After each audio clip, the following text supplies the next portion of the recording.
오늘은 하나님의 자비와 공의라는 제목으로 같이 말씀을 나누는데, 자비라고 하는 단어는 불쌍히 여기고 용서해 주시는 하나님의 은혜를 말합니다. 그리고 공의는 공정한 의로서 죄인에게 형벌을 주시고 의인에게는 상을 주시는 하나님의 성품을 말합니다. 그래서 하나님의 성품에는 하나님의 자비하심과 하나님의 공의로우심이 같이 있죠. 그런데 공의로우시면 자비로울 수가 없어요. 그리고 자비로우시면 공의로울 수가 없습니다. 생각해 보세요. 자비가 뭐라고요? 불쌍히 여기고 용서해 주시고, 공의가 뭐라고요? 죄인은 형벌하시고 의인은 상을 주시는 거예요. 그게 공의로운 거예요. 그러니까 정의로움과 공의로운 사회를 세우는 게 뭐예요? 죄를 지은 사람 벌을 주고, 그리고 선을 행한 사람 상을 주는 거예요. 그런데 자비란 뭐라고요? 죄를 지은 사람을 용서해 주는 거예요. 그러면 자비와 공의가 같이 갈 수 있어요, 없어요? 공의로우려면 자비로움이 있을 수가 없어요. 왜? 죄를 지은 사람을 처벌을 해야 되니까. 근데 자비로우면 죄를 지은 사람을 처벌하지 않고 용서해 주니까 공의로움이 제대로 세워질 수가 없단 말이에요. 그런데 하나님께서는 그 자비로우심과 공의로우심을 함께 가지고 계시는 분이세요. 그래서 하나님의 자비로우심과 공의로우심이 한 분 예수 그리스도를 통해 우리에게 성취되었어요. 하나님의 공의와 자비가 예수 그리스도 안에서 온전히 우리에게 성취됐어요. 그래서 하나님의 공의로우심은 우리의 죄와 죄책을 예수 그리스도에게 전가시키심으로, 그래서 예수님이 우리의 모든 죄를, 그리고 그 죄의 책임을 지시고 십자가에서 하나님의 그 진노와 하나님의 저주와 하나님의 재앙을 다 받으심으로 하나님의 공의로우심이 어떻게 됐어요? 이루어지는 거예요. 그래서 오늘 본문 25절, 26절 같이 한번 읽습니다. 시작.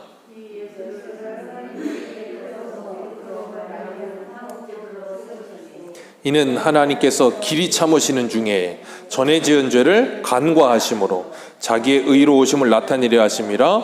곧 이때에 자기 의로우심을 나타내사 자기도 의로우시며 또 예수 믿는 자를 의롭다 하려 하심이라. 아멘. 하나님께서 예수 그리스도에게 우리의 죄와 모든 우리의 죄의 책임을 다 전가시키셔서 예수님이 그 죄의 삭신 사망을 십자가에서 짊어지시고 뭐 하셨어요? 죽으셨어요. 그래서 하나님의 모든 진노를 다 받으신 거예요. 그 일을 담당하게 하시기 위해 하나님이 예수님을, 그 독생자 하나님의 유일한 아들이신 그 예수님을 이 땅에 보내주신 거예요. 그리고 우리는 그것을 믿어요. 그래서 오늘 벨직 신앙고백서에 뭐라 그랬어요? 두 번째 줄, 그 동일한 본성에, 거기 한번 읽어봅니다. 시작. 그 동일한 본성에 대한 속죄의 만족을 수행하게 하시며 가장 극심한 고난과 죽음을 통해 죄의 형벌을 담당하게 하시려고 자기 아들을 보내셨음을 믿습니다.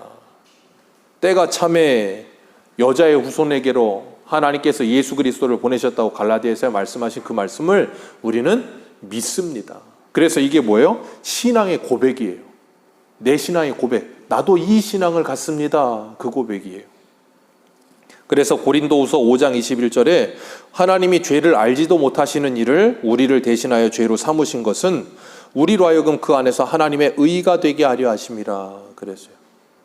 하나님의 의가 되게 하시려고 예수님에게 우리의 죄를 다 전가시키셨다. 그렇게 말씀하세요. 그리고 바울은 26절에 보면 하나님이 자기의 의로우심을 나타내셨다. 그렇게 이야기해요. 하나님이 예수님을 화목제물 삼으심으로 사람들이 전에 지은 죄를 간과하시고 하나님의 공의를 드러내셔서 그 모든 죄를 예수님에게 쏟아 부으심으로 말미암아 하나님께서 우리를 용서해 주셨다. 그래서 하나님의 자비로우심도 거기에서 나타나는 거예요. 어디에서요? 예수 그리스도의 십자가에서. 예수님이 우리의 죄를 다 지시고 하나님의 저주를 받음으로 하나님의 공의를 완성하셨고, 그리고 예수님이 우리를 대신하여 죽으심으로 우리의 죄가 사하여졌어요. 그리고 예수님이 우리를 위해서 모든 일을 다 행하시고 대신 형벌 받으셔서 우리에게 뭐 하셨어요? 의로움을 전가해 주시는 거예요. 그게 뭐예요? 하나님의 자비하심이에요. 그러니까 하나님의 공의로우심과 자비하심은 예수님의 십자가 안에서 뭐예요? 이루어지는 거예요. 화목제물이 되심으로. 누가요? 예수 그리스도께서. 이 화목제물이라는 단어가 헬라어가 원어가 힐라스테리온이라는 단어인데 만족, 속죄 그런 뜻을 가지고 있거든요. 구약의 출애굽기 25장 22절 한번 보겠습니다. 구약의 출애굽기 25장 22절. 우리가 지금 새벽마다 출애굽기를 하고 있는데 출애굽기 25장 22절 보면 하나님께서 성막을 짓는 그 식양들을 다 알려주시는데 그 중에 증거궤를 어떻게 지어야 되는지 가르쳐 주세요.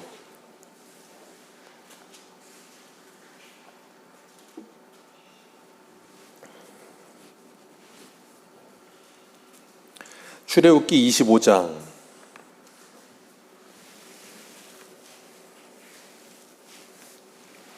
22절, 21절, 22절 두 절 같이 읽겠습니다.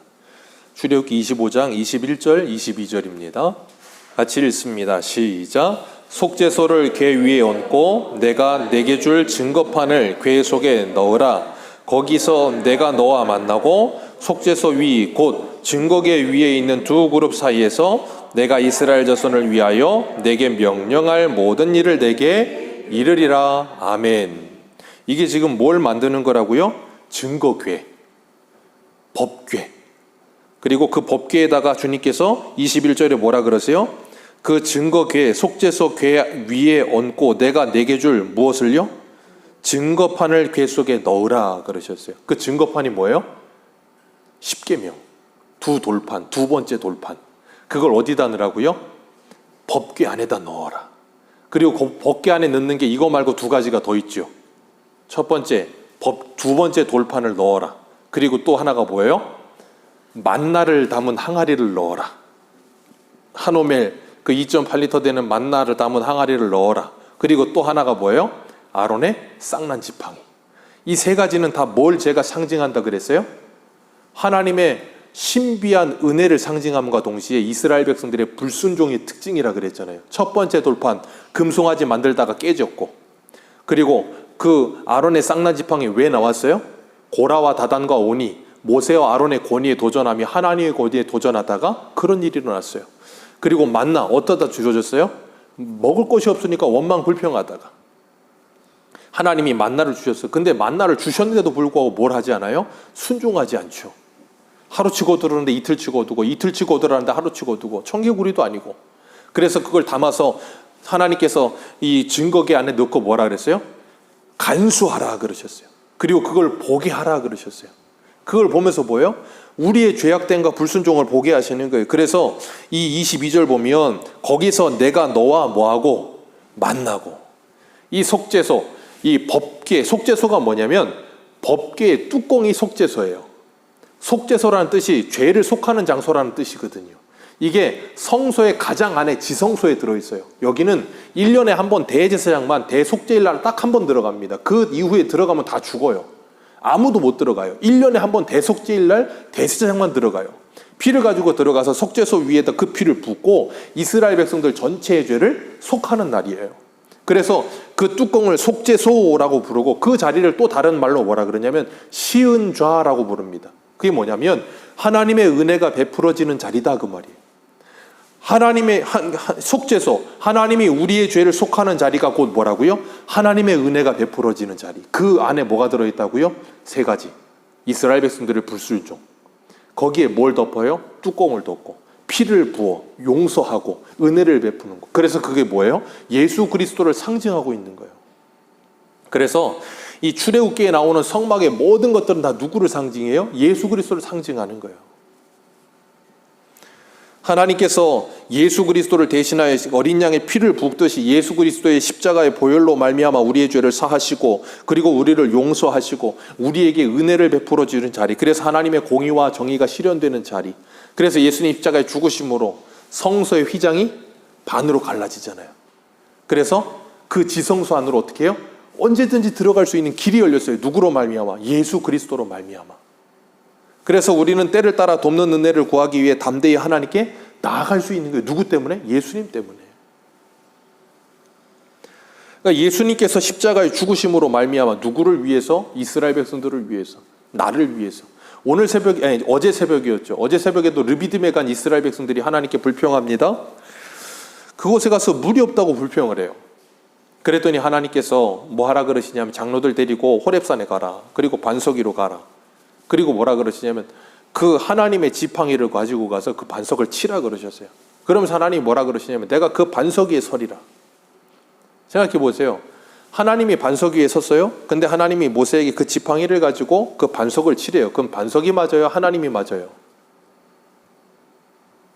하나님이 반석 위에 섰어요. 모세가 그 반석을, 하나님이 그 지팡이를 가지고 반석을 치래요. 그러면 반석이 먼저 맞아요? 하나님이 먼저 맞아요? 하나님이 맞아요.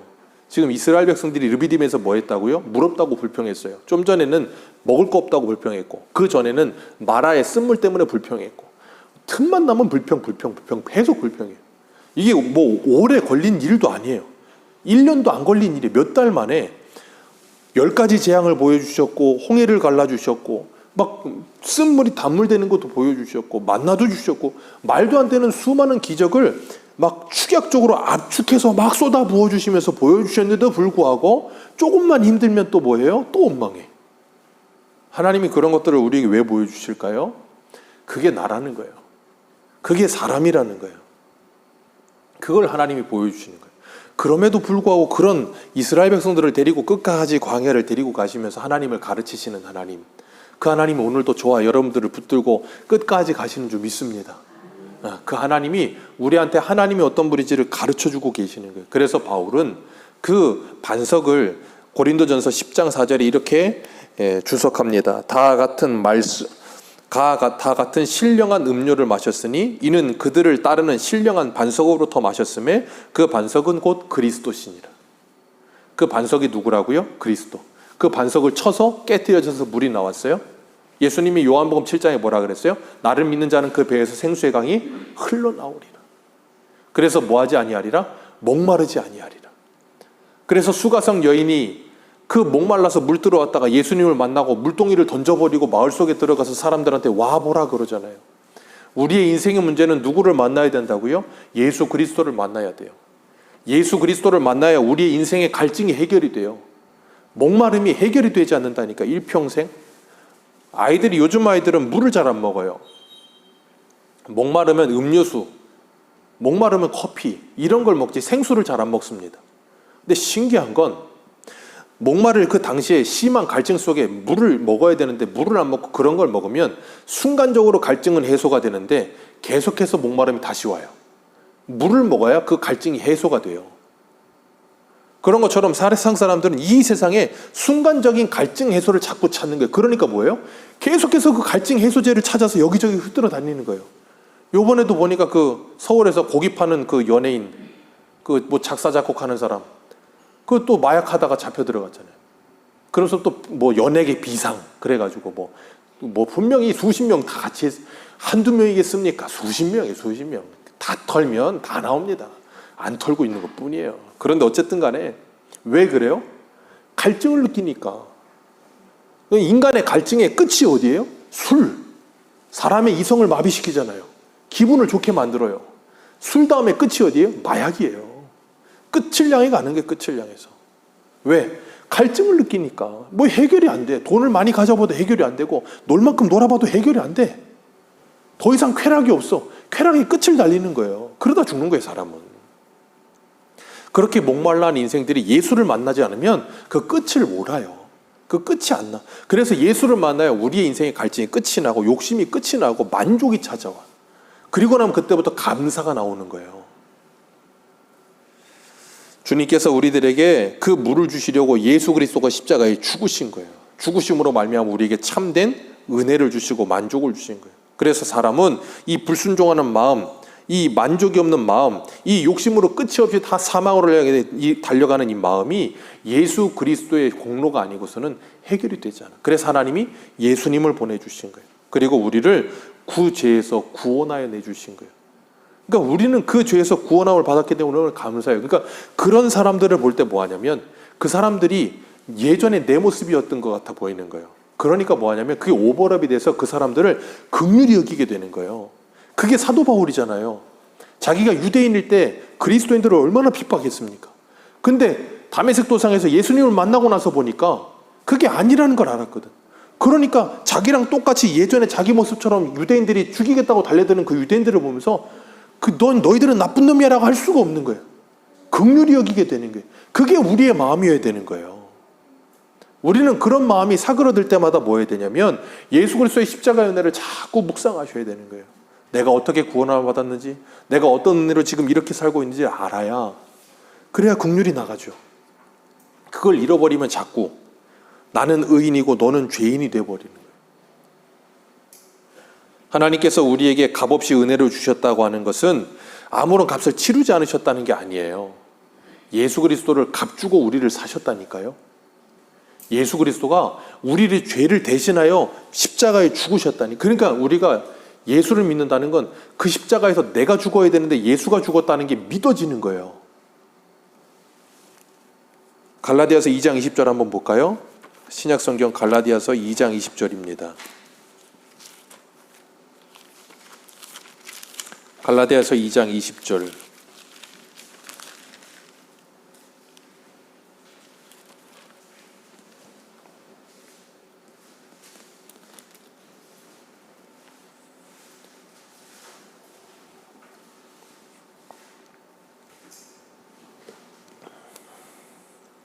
갈라디아서 2장 20절입니다. 같이 읽습니다. 시작.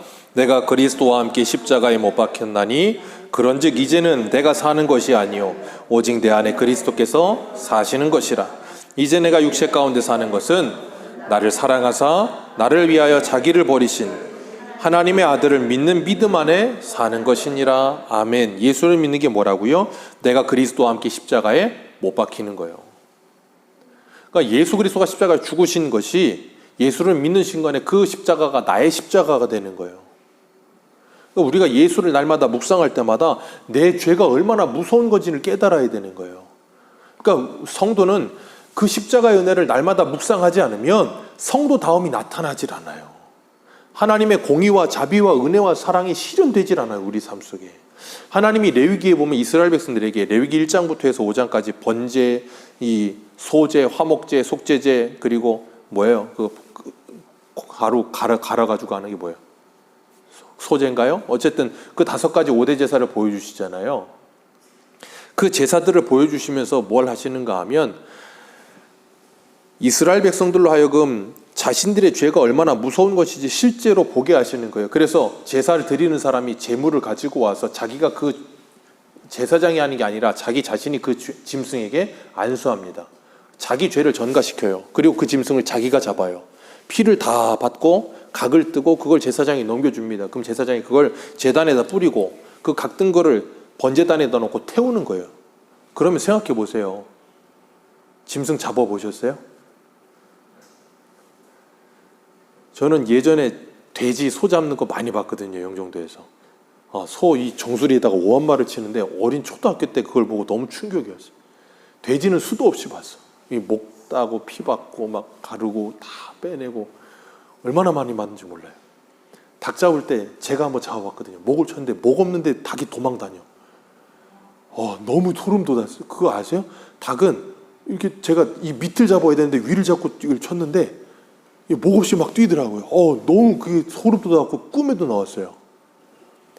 근데 그걸 보면 이 죽는다는 게 얼마나 무서운 건지를 실제로 보는 거잖아요.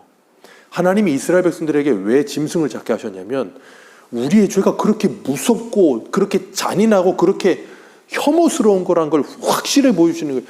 우리는 짐승 잡을 때 오한마 친다, 뭐 목을 딴다, 뭐 목을 친다, 그러잖아요.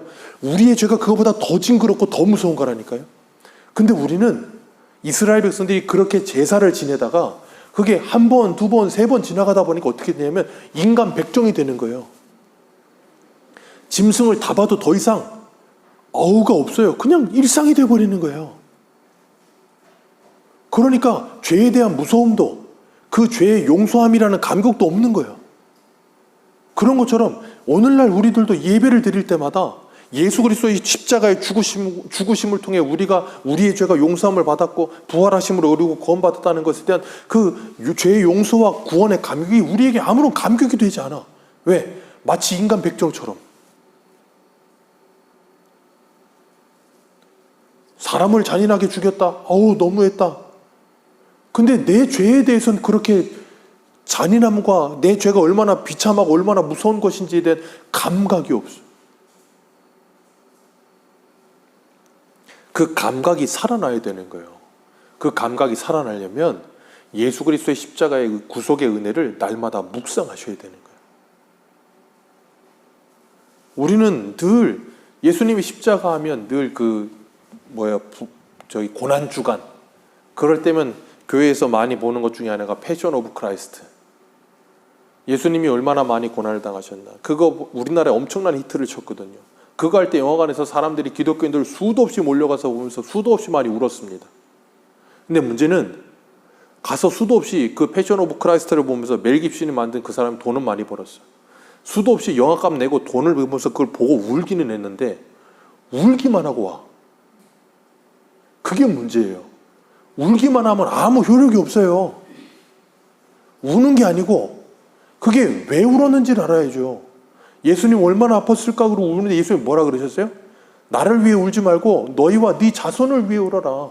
내가 왜 죽는지 이걸 분명히 묵상하며 울어라 그러시잖아요. 내 죄가 얼마나 추악스럽고 얼마나 무서운 것인지를 분명히 알아야 그 죄에 대한 경각심을 가지고 죄를 짓지 않는데 죄에 대한 경각심이 없어. 죄를 지어도 예수님 용서해 하나님 용서해 주셨으니까 은혜로 구원받았는데 그 은혜로 구원받았다는 게 뭔지, 하나님이 이처럼 세상을 사랑하사 이처럼이 뭔지를 몰라. 하나님은 우리에게 그걸 묵상하라고 하시는 거예요. 그래서 고린도후서 4장에도 뭐라 그래요? 예수 죽인 것을 날마다 내 몸속에 짊어짐은 그 생명이 내 안에서 나타나게 하리라. 그 생명이 내 안에 나타나도록, 그 은혜가 효력이 나타나도록 날마다 그 은혜를 묵상해야 되는 거예요. 주님께서 우리들에게 그걸 말씀하시네요. 그러니까 우리는 날마다 이 성경을 읽으면서 그걸 묵상해야 되는 거예요. 그래서 우리가 믿음의 주 온전케 하시는 그 예수를 바라보지 않으면 우리 신앙생활은 언제든지 곁길로 갈 수밖에 없어요. 하나님의 자비하심은 죄인에게 죄사함과 의로움과 새 생명을 주십니다. 하나님의 공의로우심은 예수 그리스도를 십자가에 죽으심으로 우리의 형벌을 예수님이 대신 받으셨고, 우리의 모든 율법의 행위를 예수님이 다 행하셨고, 십자가에 죽으셨고, 그것을 통해서 하나님의 공의로우심이 이루어졌고, 하나님의 자비로우심은 죄를 사하여 주시고 우리를 의롭다 하시고 우리에게 영원한 생명을 주심으로 하나님의 자비가 실현되는 거예요. 그래서 오늘 본문 21절, 우리 로마서 오늘 본문 22절, 23절, 24절 세 절 같이 읽겠습니다. 시작. 곧 예수 그리스도를 믿음으로 말미암아 모든 믿는 자에게 미치는 하나님의 의인이 차별이 모든 사람이 죄를 범하였음에 하나님의 영광에 이르지 못하더니 그리스도 예수 안에 있는 속량으로 말미암아 하나님의 은혜로 값없이 의롭다 하심을 얻은 자 되었느니라. 아멘. 하나님의 은혜로 값없이 의롭다 하심을 얻은 자 되었느니라. 값없이. 하나님은 값을 다 치르셨어요. 우리는 은혜로 값없이 받았지만 이걸 하나님의 은혜를 헛되이 받지 말라고 사도 바울은 고린도서 7장에도 말합니다. 은혜를 헛되이 받지 말라. 그 은혜가 얼마나 값진 것인지를 분명히 기억하라, 그 말이죠. 우리 벨직 신앙고백서, 그러므로 우리 세 번째 줄 마지막, 그러므로 하나님은, 거기 한번 읽어보겠습니다. 시작. 그러므로 하나님은 자기 아들에게 우리의 허물을 담당하게 하실 때에 그에게 자신의 공의를 나타내시고 범죄하여 저주를 받아 마땅한 우리에겐 자신의 자비와 선하심을 부어주셨습니다.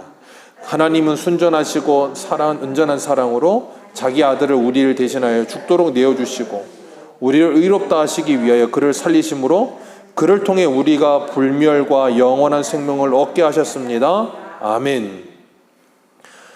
여기서 우리가 한 가지 간과하지 말아야 될 것, 예수님은요, 예수는 무슨 죄가 있으셔서 그 모든 죄를 뒤집어 쓰셨나요? 아니잖아요. 만약에 우리가 그런 처지에 처한다면 우리는 어떻겠어요? 얼마나 억울하겠습니까? 사람이 제일 억울할 때가 뭐냐면 자기가 뭔가 잘못하지 않았는데 혼났을 때 억울해요. 나 아무런 잘못도 안 했는데 혼나면 얼마나 화가 나고 억울합니까? 그런 것만큼 괴로운 게 없거든요. 예수님이 그러셨어요. 그러니까 우리가 그런 일에 처했을 때 우리는 뭐 해야 되냐면 그 예수를 묵상해야 되는 거예요. 그러니까 우리가 어떤 상황에 처하든 어떤 처지에 처하든 우리가 날마다 예수를 묵상할 때 뭐 하게 되냐면 그 모든 상황과 현실을 넉넉히 이길 수 있게 된다니까요. 그래서 히브리서 12장 3절에 너희가 피곤하여 낙심하지 않기 위하여 죄인들을 이같이 자기에게 거역한 일을 참으신 일을 생각하라. 우리가 신앙생활하면서 예수 그리스도를 날마다 묵상하고 기억해야 되는 이유가 거기 있는 거예요. 그 예수 그리스도의 십자가를 묵상하는 것을 놓치는 순간 우리는 뭐예요? 그 은혜가 내게서 떠나버리고 나도 모르게 원망과 불평부터 나오는 거예요. 하나님의 자비하심에 대해서 오늘 이 공의와 자비 그랬는데 이 자비하심에 대해서 그러므로 하나님은 거기부터 읽은 이 5절을 요약하자면 3가지로 요약할 수 있어. 사죄와 칭의와 새 생명. 그게 하나님의 자비하심이에요. 하나님의 자비는 우리를 모든 죄에서 용서하십니다. 원죄를 가지고 살아가는 우리는 수많은 죄를 지었고 지금도 죄를 짓고 있어요. 내가 행위로 죄를 짓지 않는다 할지라도 내 마음과 생각으로도 죄를 짓습니다. 그리고 앞으로도 우리는 이 육체를 입고 있기 때문에 죄를 안 지을 수가 없어. 죄를 안 지으면 좋은데 죄를 안 지을 수가 없어. 그래서 바울은 로마서 7장에 뭐라 그럽니까? 오호라 나는 곤고한 자로다. 누가 이 사망의 몸에서 나를 건져내랴 하면서 괴로워하는 거예요. 그게 성도예요. 그렇기 때문에 성도는 천국 소망을 더 확실하고 뚜렷하고 더 간절히 갖게 돼요. 왜? 이 죄가 얼마나 무서운 건지, 이 죄 때문에 예수님 십자가 죽으셨다는 걸 알고 있는데도 불구하고 그러지 말아야 되는데도 죄를 지을게 될 때 어떻게 되냐면 하나님을 볼 면목이 없고 너무 미안한 거예요. 그리고 이 죄가 너무 미운 거예요. 그래서 이 죄를 끝내고 싶은 거예요. 그러니까 어때요? 죄와 치열하게 싸우게 되는 거고 치열하게 싸우면서도 넘어질 때가 있고 그렇기 때문에 성도는 죄가 없는 천국을 너무나도 소망하게 되는 거예요. 그걸 철저하고 더 간절하고 치열하게 싸우면 싸울수록 천국 소망에 대해 더 뚜렷하고 확고해지는 거예요. 죄에 대해서 열려있는 사람, 죄에 대해서 너무나도 자비한 사람은 천국 소망 별로 없습니다. 이 땅에서도 그냥 괜찮은 거야. 그런 식으로 하는 사람은 이 죄에 대한 치열한 싸움이 뭔지도 이 죄에 대한 괴로움이 뭔지도 잘 몰라요. 그러니까 천국 소망도 별로 없어. 왜? 여기서도 죄 가지고 살아도 불편하진 않아. 그러나 성령이 임한 성도는 그 죄를 미워하기 시작해요. 그 죄를 싫어하기 시작하고 그 죄를 더러운 물건 버리듯이. 그래서 이사야 30장에 뭐라 그래요?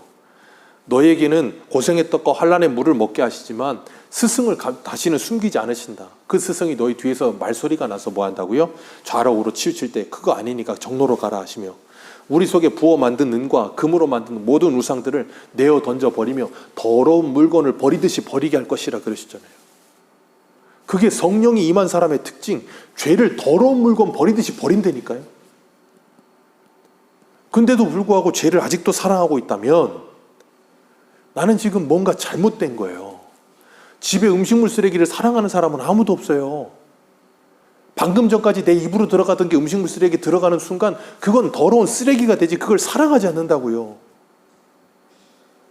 우리의 죄가 마찬가지예요. 그 죄를 예수님을 보내셔서 대신 담당하심으로 우리를 용서해 주셨다? 그게 얼마나 감사합니까?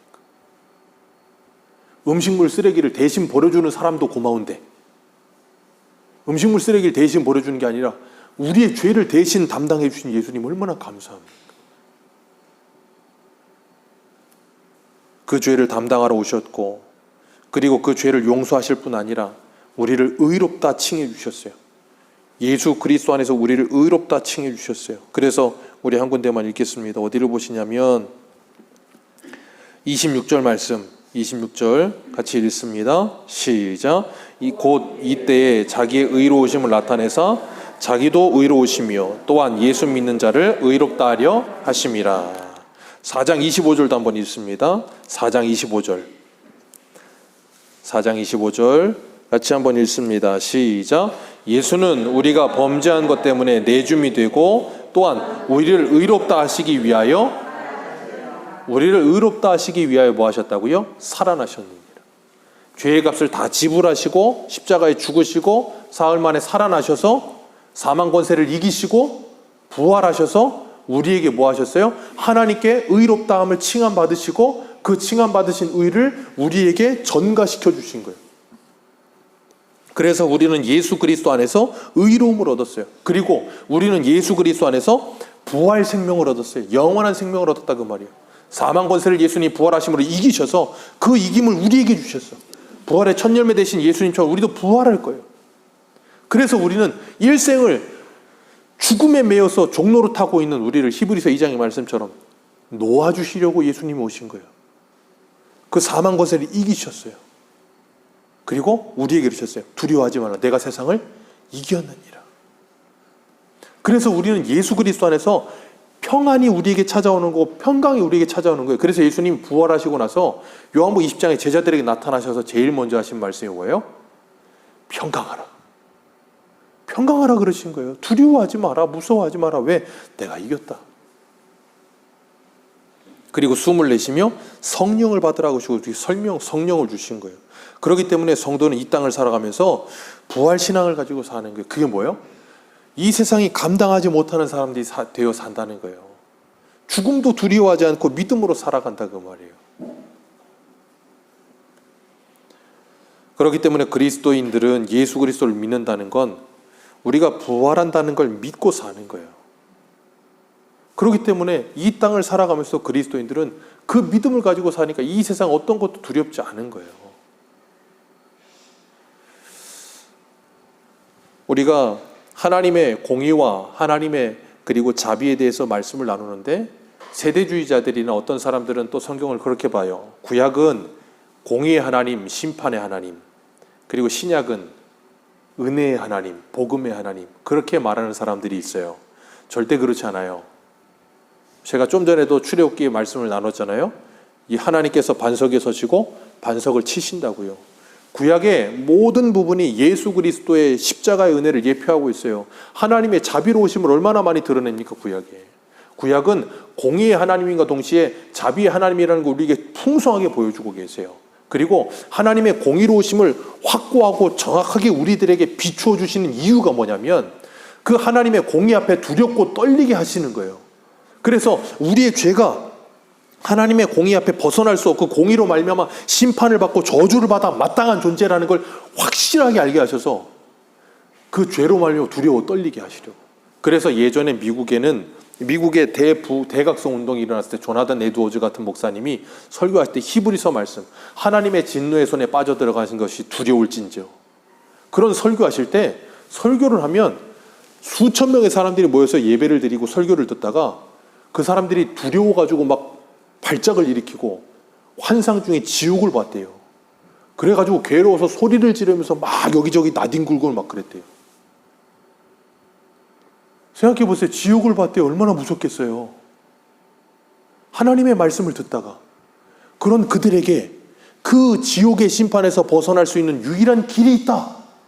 그것만큼 복음이 어디 있어요? 그게 누구라고요? 예수 그리스도.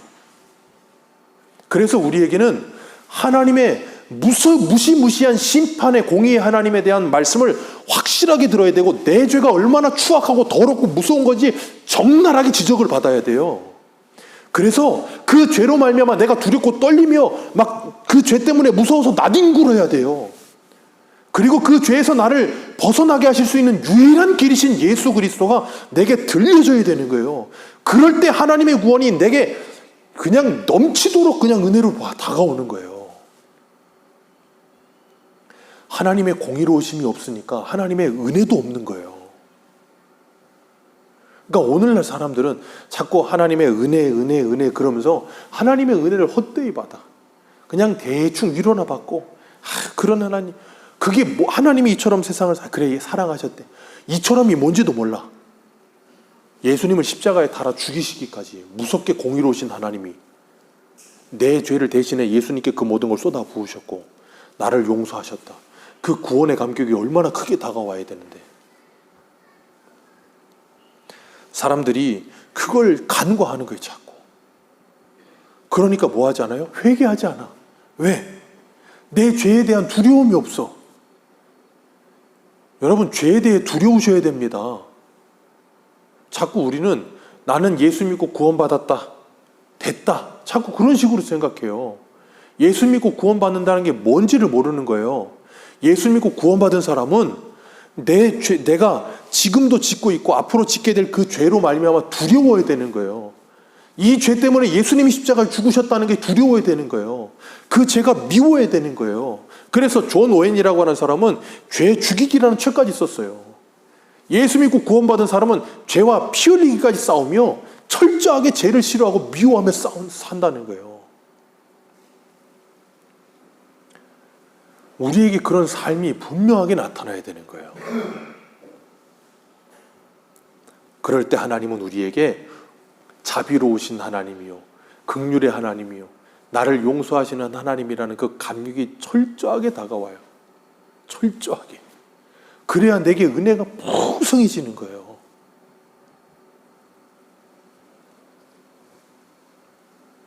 우리가 그것을 간과하면 안 되는 거예요. 그걸. 오늘날에 그래서 많은 분들이 그래서 그런 말을, 오늘날의 복음은 반쪽짜리 복음이다. 하나님의 공의는 없고 자비만 있다는 거예요. 내 죄가 얼마나 무서운 건지를 자꾸 사람들로 하여금 간과하게 만들어요. 그러니까 뭐예요? 예레미야 시대처럼 사람들이 평강이 없는데 평강하면서 대충 그냥 연고나 발라주고 있는 거예요. 그러니까 사람들이 뭐예요? 철저하게 죄를 회개하지 않죠. 죄 짓는 걸 무서워하지도 않죠.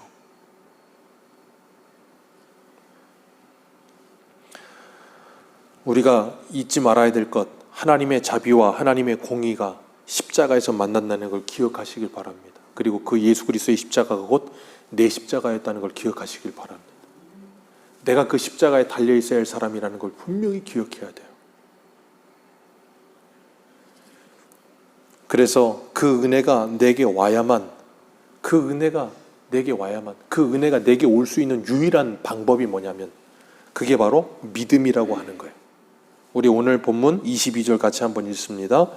로마서 3장 22절 다시 읽습니다. 시작.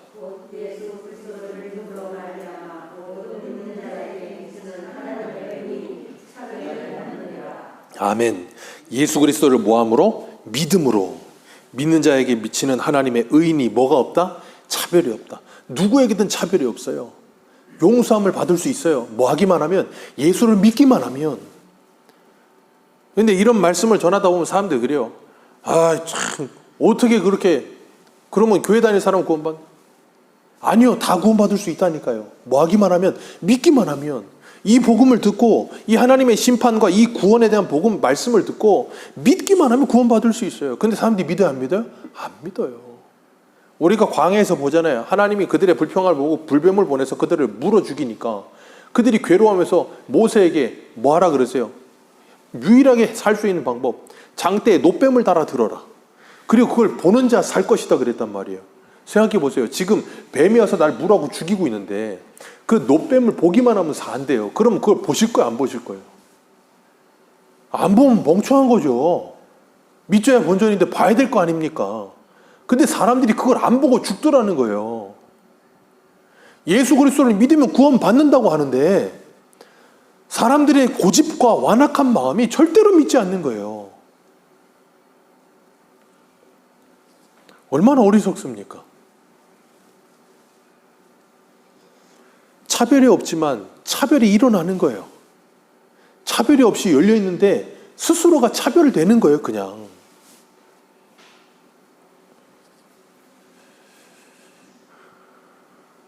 죄 용서함을 받고 의롭다함을 받고 새 생명을 받았다. 그 모든 것이 다 뭐라고요?